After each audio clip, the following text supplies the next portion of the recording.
So if you're looking at taking on a rent-to-rent property and you're not asking for a rent-free period, then you're leaving massive amounts of money on the table. Look, my name's Adam Hindley. I'm a property entrepreneur. I've been doing rent to service accommodation as a strategy and as a business model now in property for the last 4 years.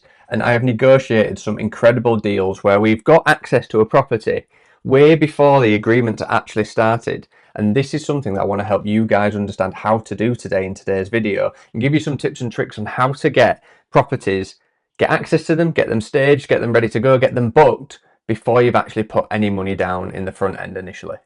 So I had a property, it was a 4-bedroom house, and I wanted to take it on, and I went to the property and it was a little bit tired, like it needed a bit of decoration.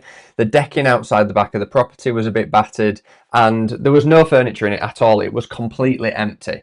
And we as a team, my team, we wanted to take the property on because the location was good. The actual property itself as a shell was really, really good, but it was going to cost us about £5,000 to £6,000 to actually get the property fully staged, get it decorated and painted and everything.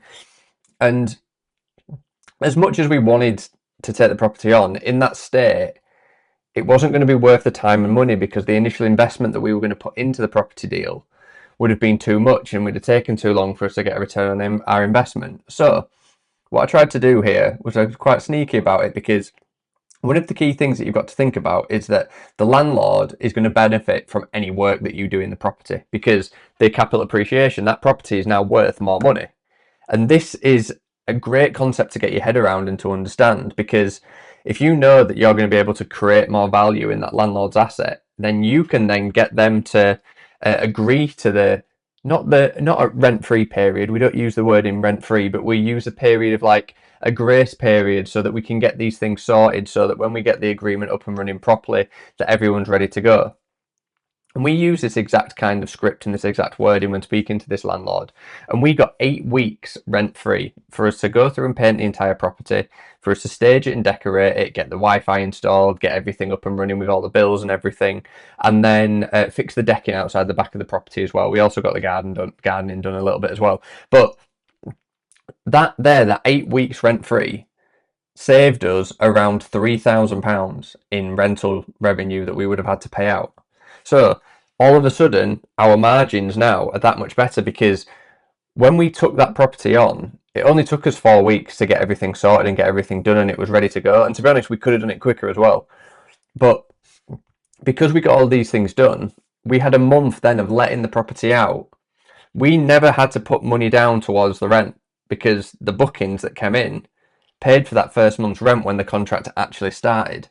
So it was a great way to look at it, because then we're putting less money down, our initial investment on the property is less, meaning that because we're not paying the rent on the upfront, meaning that we get our returns quicker.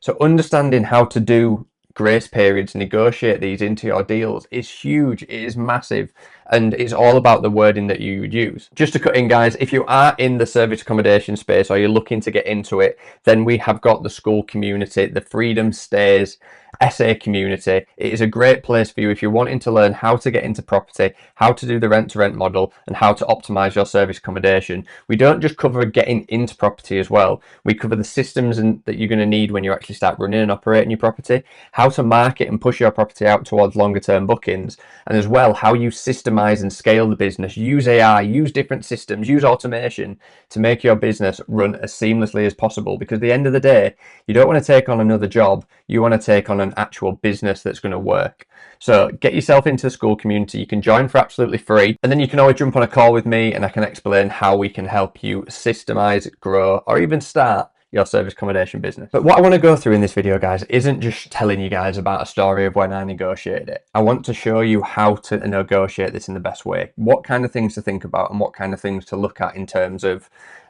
making sure that you can get the landlord on board with these deals as well. Okay, so we're going to jump into here, and we've got 5 different tips on my screen right now. So one thing that is really important is understanding what the home values potentially are in that area, and say, like, did you know, because you can use this in your negotiation. If there's a house that's really nice that's sold recently, you can go, oh, did you know that houses in this area are selling or are sold for X amount?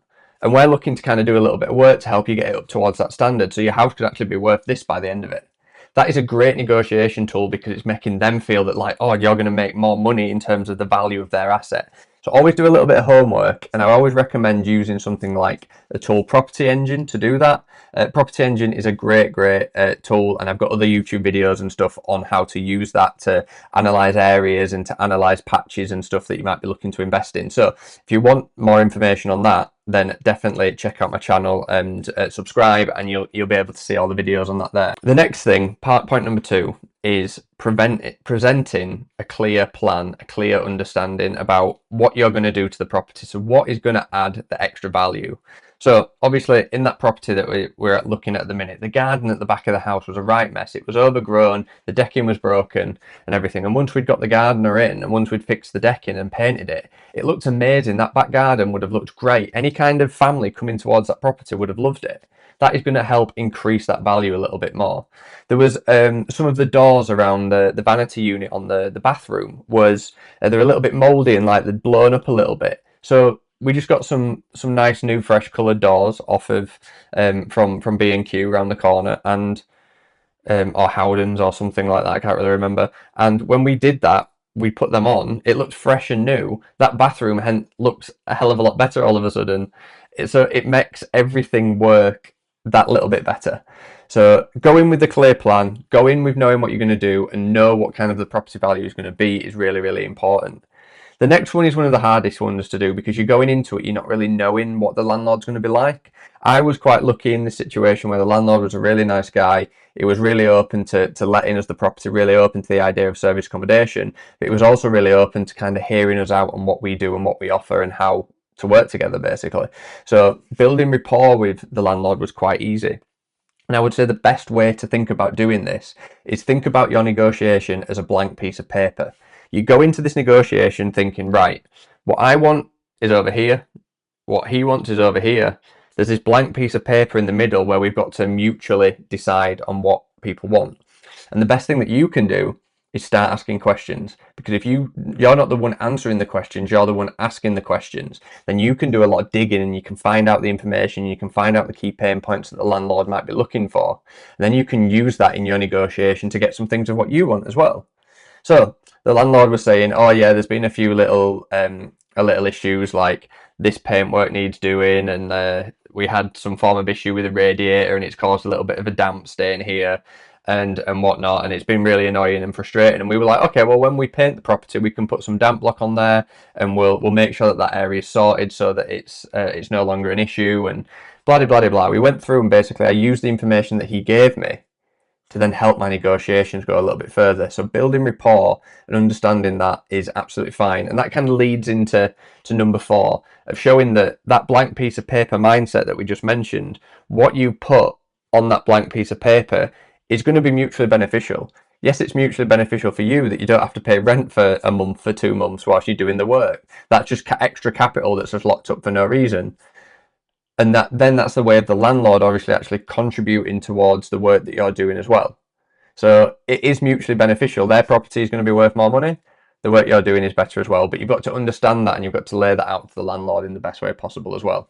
And then finally, make sure that you get heads of terms written up for this. And heads of terms are basically some bullet points that you both agree on. You can sign it, or you can have like a WhatsApp message or something saying, yep, we agree to these pointers. And then you outline these pointers in the contract. It might be saying that in the contract itself that we've been granted access to the property on X date. The official start date of the agreement and the first month's rent payment is due on X date. And that way then you've got that period written into the contract, it's legally binding, and you guys are going to be covered for any kind of mishaps or anything that may come about by that. So this is my way of kind of looking at negotiating this rent-free period when you're taking on a rent service accommodation. If you guys are interested in learning more about how I can help you on your service accommodation journey, make sure you head over to the school community, because there's loads and loads of free content, free lessons, free value in there, and you guys can join for free. Get yourself on there, you can get a call booked in with me, and then I will be able to speak to you guys very, very soon. But make sure you subscribe. We're going to have a lot more videos coming very, very soon. And yeah, I will see you guys in the community. Catch you next time.